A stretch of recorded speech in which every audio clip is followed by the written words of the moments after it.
Riinoon jaalallee ishee akaakayyuu isheetii wajjiniin wal barsiisaa jirti.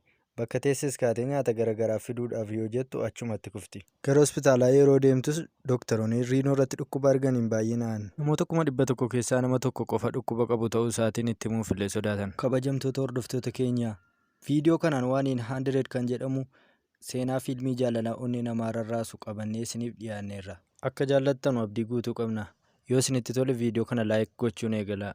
Maatii kan hin taane sabskiraayib gochuun maatii ta'a isiniin jechaa hamma xumuraatti nu faana tura. Yeroo fiilmichi eegaluutti mucaan Riinoo jedhamtu tokko mul'atti. Mucaan kunis mana barumsaa keessatti barataa tokko jaallatti. Jaalala ishee kanas itti himuudhaaf baay'eetti ulfaata. Mucaa isheen jaallatte kunis Reen kan jedhamu yoo ta'u mana barumsaa kana keessatti nama baay'ee bareedaadha jedhamu ture. Sooressas waan tureef shamarran mana barumsichaa baay'ee jaallatuun. Reenoon hiriyaa seechi yeroo wajjiniin teessee nyaata nyaataa jirti. Yeroo kanattis waa'ee Reen haasaa osoo jiranuu haala baay'ee nama naasisuun nyaanni ishee nyaatte Riinoo fe'an. Bishaan dhugduu dhabuu ishee kana argee Reen haaluma sana bishaan dhugaatii fidee kennaaf. Ergi bishaanicha dhugdees dhiisee jedhee gaafatan. Kana deebisuu kan dadhabde mucaan jaallattu kun Riinoon naasuudhaan kaatee osoo deemaa jirtuu lafarratti kufti. Reeninis lafaa ishee kaasa. Sana booddee Reenoon gara mana isheetti qajeelti. Gara mana isheetti galuuf karaarra yeroo jirtuttis Reen gara ishee dhufuudhaan si geggeessa jedhee gaafatan. Reenoon garuu deebii tokkoyyuu hin kennineef. Lamaan isaaniiyyuu callisanii wajjin deemuu jalqaban. Baabura keessattis yeroo baaburri asiif achi uummata daddarbatu lamaan isaanii daddarbatamanii walitti siqu. Yeroo kanattis Reen baay'ee waan gaddeefiidhaa fi akka isheen daddarbatamtu waan hin barbaanneef gara caaffii tokkotti ishee qabe. Yeroo kanattis dabtarri yaadannoo Riinoo kufe. Guyyaa itti aanuttis gara mana barumsaatti yoo qajeeltu qormaata irra waan turaniif fuuldura ishee kan taa'u Reen gara boodaatti garagalee qormaata booda sin barbaada waanan sitti himuun qaba jedhaan. Riinoonis gaaffii jaalalaanaaf dhiyeessa jettee tole jetteef. Qormaata boodees akkuma qormaatni dhumeen Riinoon fiigaa gara isaatti yoo qajeeltu Reen dabtara yaadannoo isheen baabura keessatti gatte fuudhee kennaaf. Isheenis waan inni gaaffii jaalalaa isheedhaaf hin dhiyeessineef aartee achumatti isa dhiistee gara bakka bishaanii deemti. Bakka bishaanitti daakanettis waan inni gaaffii jaalalaa isheedhaaf hin dhiyeessineef aartee teessi. Haaluma sana Reen gara ishee dhufuudhaan ani sin jaalladha kana sitti himuudhaaf hin ture. Achumaanis daftara yaadannoo keetii kana akka fudhattuuf ture jechuudhaan itti hima. Reenoonis gammachuudhaan garagaltee yoo isa darbattu Reen bishaan keessatti kufa. Guyyaa sanarraa jalqabee Reenooniif Reen waliin yeroo gaarii dabarsuu eegalan. Laaqana waliin nyaatu yeroo isaanii guutummaatti walii wajjiniin dabarsuu eegalan. Yeroo isaan laaqana waliin nyaatanittis kanaan dura Reeniin kan jaallatan shamarran hundumtuu ija hinaaffaatiin isaan ilaaluu eegalan. Sa'aatii nyaata bilcheessuu isaaniittis kan Riinootti hinaafte mucaan tokko gara ishee dhufuudhaan keekii isheen hojjette jalaa balleessite. Kanaan kan aarte Riinoon maaliif tokkoof tokkoon waliif baanee waliin lolu jechuun itti dubbatte. Kana malees aariidhaan rukutuudhaaf itti horiite. Yeruma sanatti Reen fageenyarra dhaabatee isaanitti kolfaa ture. Guyyaa itti aanuttis mucaan Riinoo jedhamtu kun jaalallee ishee akaakayyuu isheetii wajjiniin wal barsiisuudhaaf fuutee gara manaatti galte. Yeroo sanatti haati ishee abbaansis akka du'anii fi akaakayyuu isheetii wajjiniin akka jiraattu itti himti. Waliin osoo taa'aa jiranis Riinoon bakka teessee ka'uudhaan nyaata dabaluudhaaf gara golaatti galte. Nyaata utuu hin dabalin garuu achumatti miilli ishee xaxamuudhaan gara lafaatti kufti. Riinoon yeroo kanatti naasuudhaan asii ol ka'uudhaaf yoo asii ol harkifattus akaakayyuun ishee deeggaranii yeroo ol harkisanutti garuu isheen ka'uu hin dandeenye. Battaluma sanatti akaakayyuun ishee Riinoo fuudhee gara hospitaalaatti geesse. Ilaalamteen booda qaamni ishee guutummaa guutuutti nagaa ta'uu fi kana booda yoo itti deebi'e akka isheen deebitee hospitaala dhuftu. Riinoonis gammachuudhaan miilli koo fayyeera jettee adeemuu jalqabde. Yeroo kanatti Reen akaakayyuu isheetiin kanaan booda mucaa keessanii wajjiniin waan hin jiruuf rakkoo yoo jiraate naaf bilbilaa jedhee isaan. Guyyaa itti aanutti Reenoon gara mana barumsaatti qajeelti. Yeruma kanattis barsiisaan ispoortii ishee sa'aatii mormatti kaa'atamu yoo itti kennu isheen harka isheetiin qabuu dadhabde. Yeroo kun hundi ta'u Reen fageenyarra dhaabatee ishee hordofaa ture. Reenis wanti hamaan tokko ishee irratti raawwataa jira sodaateera. Daqiiqaawwan muraasa booda yeroo isheen gara isaatti qajeeltu Reen ispoortii hojjetaa jira. Isa bukkee deemtee sitti naanna'aa osoo jirtu Reen dhaabsisuudhaan kanaan booddee akka ishee jaallatuu fi isheedhaa wajjiniin jiraachuu akka barbaadu. Achumattis yeroo jalqabaatiif wal dhungatu. Reeninis kilaasiidhaan booddee wajjiniin kan hin hubaanu akka nagattee hin deemne jechuudhaan itti hima. Riinoon bakka teessee ka'uuf yoo jettu miilli ishee ka'uufii dida. Daqiiqaawwan muraasa baay'ee rakkattee yoo kaatu yeroo boqonnaatti galuu akka qabdutti dhaga'amnaan hiriyoota isheetti nagaa dhaammattee gara manaatti qajeelte. Akaakayyuu isheetii wajjiniinis ilaalamuudhaaf gara hospitaalaa yoo deemtu dooktarichi guutummaan guutuutti qorannoo taasiseef. Haala baay'ee nama gaddisiisuun dhukkuba cimaa Aliyoos jedhamuun qabamuu isheetii fi dhukkubni kunis nama 100,000 keessaa nama tokko kan qabu yoo ta'u Yeroo kanattis dhukkubichi ishee keessa akka jiruu fi narvii isheetiif harki ishee akka hin sochoone gochuu akka danda'u yeroo kanattis mucaan Riinoo jedhamtu kun gara fuulduraatti natti fooyya'aa jechuudhaan akaakayyuu ishee jajjabeessuu jalqabde.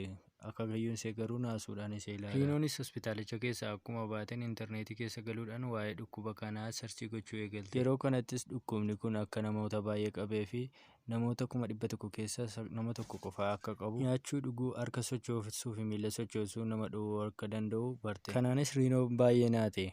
Achumaan baabura tokko keessa galuudhaan xalayaa tokko jaalallee isheetii fi akaakayyuu isheetiif barreessuu eegalte. Xalayaan kunis akkana jedha ture: Reenii wajjiniin yeroo gaarii dabarsuu akka barbaaddu. Yeroo kanattis maallaqa argattu akaakayyuu isheetiif kennaa guddaa gootee kennuufiidhaa fi kanas immoo utuu hin du'iniin dura gochuu akka barbaaddu. Yeroo kanattis namoonni baaburicha keessa jiran hundumtuu baaburichi bakka itti dhabatu waan ga'eedhaaf ka'anii bu'uu eegalan. Riinoon sibiila mana yaalaatii kennameefiin iyyuu lafaa ka'uu hin dandeenye. Yeroo muraasa booda Reeniif bilbilame. Reen yeroo bilbila isaa kaasu akaakayyuu Riinoo akka ta'ee fi amma manaatti Riinoon akka manatti hin galle itti himame.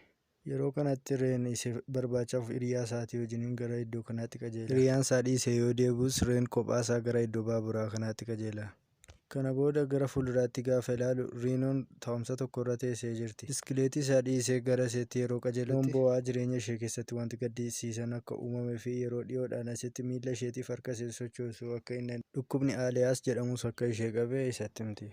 Achumaanis Riinoon kanaan booddee ansii wajjiniin jiraachuu danda'u nama siif ta'u deeme barbaadi, ani qaama miidhamaadha jechuudhaanis Reen garuu baay'ee gadduudhaan ani yoomiyyuu si dhiisee hin deemu sin jaalladha jedhaan. Guyyaa itti aanuttis Riinoon gara mana barumsaatti yoo qajeeltu mana barumsaa keessatti dorgommii tokkotu ture.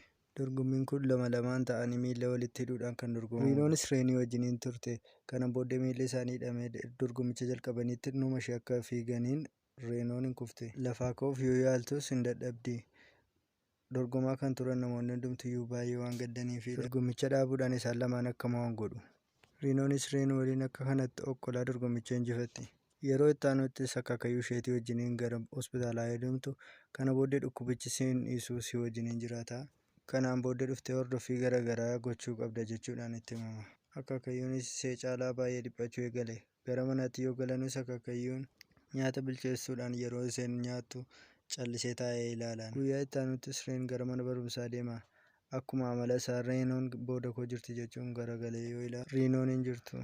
Kanaan gadduudhaanis gara mana isheetti qajeeluudhaan karaa maskootii yoo ilaalu Reenoon bo'aa fi okkolaa deemtee haammattiin. Wanta doktarichi itti hime hunduma isaa tokko tokkoon itti hime. Reen mana barumsaatti deebi'uudhaan kophaa isaa mana kutaa tokko keessatti ofitti cufuudhaan iyyuu eegale. Achumaanis Reen Riinoo gammachiisuu akka qabuutti dhaga'amuudhaan gara mana isaanii wantoota adda addaa gochuudhaan fuudhee deemuu eegala. Waa'ee dhukkuba isees akka isheen irraanfattu gochuu eegala. Guyyaa itti aanuttis Reen buna fuudhee kutaa isheetti osoo galaa jiruu Riinoon kana booddee hariiroon keenya hin dhaabbata, dhukkubsataadha wajjiniin maal gootaa hin dhiphatin jettiin. Reen kana yeroo dhaga'u naasuudhaan haasa'uu dadhabee akkamitti akka kana naan jettaa? Hawwiin koo si wajjin jiraachuu si gammachiisee jiraachuudha jedhama. Gammachuun jiraannaan wanti biraa hundumtuu haa turu jedhee sitti dubbata. Yeroo kanatti Riinoon baay'ee gammaddee ija isaa keessa ilaalu. Reeniinis sa'aatii kana booddee qabnutti hin bashannannaa, mana barumsaas eebbifamuudhaaf geenyeerra jedha. Guyyaa itti aanuttis Riinoon gara mana barumsaa deemtee kilaasii waggaa isa xumuraa teessee dhaggeeffata. Yeroo kanattis kaatee gara mana fincaanii adeemti. Mana fincaanii keessas yeroo dheeraadhaaf turti. Kan hubatte hiriyaan Jeeroon waan isheerra ga'e ilaaluudhaaf jettee gara sanatti qajeelte. Yeroo sanachi keessatti Riinoon socho'uu waan dadhabdeef ofii ishee irratti qulqulloofte. Torban booddee Riinoonis gara hospitaalaatti qajeelte. Yeroo kanatti dooktariinis namoota dhukkuba gosa iseetiin qabamanii namichi kun qaama isaa guutummaatti sochoosuu hin danda'u ture. Yeroo kanattis Riinoodhaan akkas jedhee itti hima. Ani yeroo kanatti harka kootii fi qaama koo guutummaatti sochoosuu hin danda'u. Ati galata kee jechuu qabda. Galata kee jedhiitii jireenya kee jiraadhu jedhaan.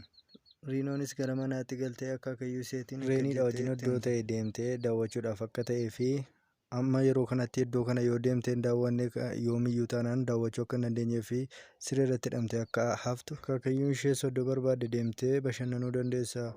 Inni caaloo ati gammaduudha jechuudhaan itti hima. Guyyaa itti aanuttis Reenoonii fi Reen bashannanuudhaaf gara Tookiyoo deeman. Riinoo gammachiisuudhaaf iddoo hundumayyuu fuudhee deemuu eegale. Baatee bosona keessa ergi deemeen booda akka dhiyan iddoo ta'e deemanii ciisu.